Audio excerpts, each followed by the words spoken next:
Bonjour à tous, c'est Jean-Luc Roux sur sa chaîne YouTube. Aujourd'hui, nous allons parler de l'armée espagnole qui modernise le véhicule de reconnaissance, l'Eurovesa 4x4 VAMAT ST5 avec des drones pour améliorer les capacités de surveillance.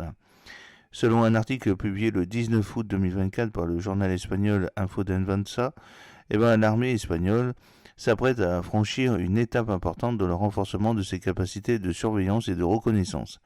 Après plusieurs retards, la deuxième phase du programme VER, Vehículo de Reconocimiento Terrestre, devrait être lancée cette année. Cette nouvelle version de VER sera équipée de technologies de pointe, notamment l'intégration de drones mini et micro conçus pour étendre le rayon d'action des unités de cavalerie. Alors vous avez sur la petite photo donc un véhicule de reconnaissance Eurovesa VAMTAC ST5. Le projet, qui fait partie du programme Force 35 de l'armée de terre, répond aux besoins d'améliorer les capacités de reconnaissance et de collecte des renseignements des forces terrestres. Des mini-drones capables de couvrir des distances allant jusqu'à 25 km et des micro-drones d'une portée de 3 à 5 km seront directement connectés au VER 2.0. Cette configuration permettra de surmonter les limitations de hauteur du système de capteur actuel monté sur le véhicule, offrant une vue plus large et plus détaillée du terrain. La première phase de ce programme a déjà équipé l'armée de 17 véhicules verts actuellement en service dans des unités prestigieuses telles que le régiment de cavalerie d'Espagne numéro 11 et la brigade de Légion. Ce premier lot de véhicules a été développé en collaboration avec Navencia Sistemas qui a intégré divers systèmes, notamment des caméras, des capteurs et des systèmes de visualisation d'images dans l'Eurovesa VAMAC ST5, ce véhicule qui a été choisi pour ce programme. Le concept vert est né dans des besoins identifiés lors des missions internationales où l'armée a appris l'importance d'une mobilité tactique accrue et d'une meilleure protection contre les menaces modernes telles que les engins explosifs improvisés, les EEI.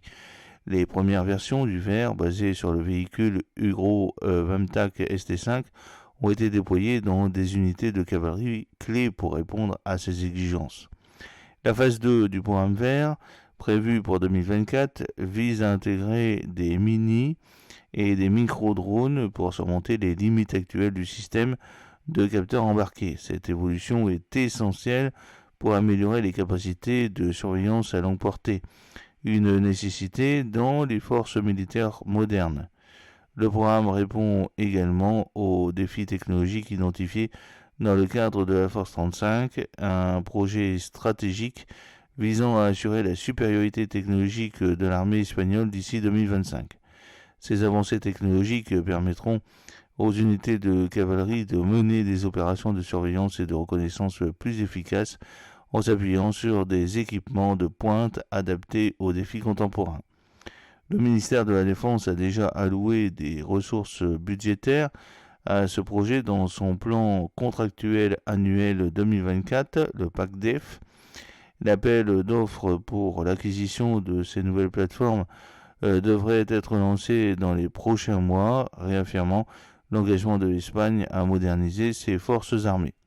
Cette nouvelle avancée du programme VER s'inscrit dans le cadre des efforts continus de l'armée de terre pour renforcer sa capacité à se projeter et à opérer dans des zones de conflit tout en garantissant une meilleure protection et efficacité à ces unités sur le terrain.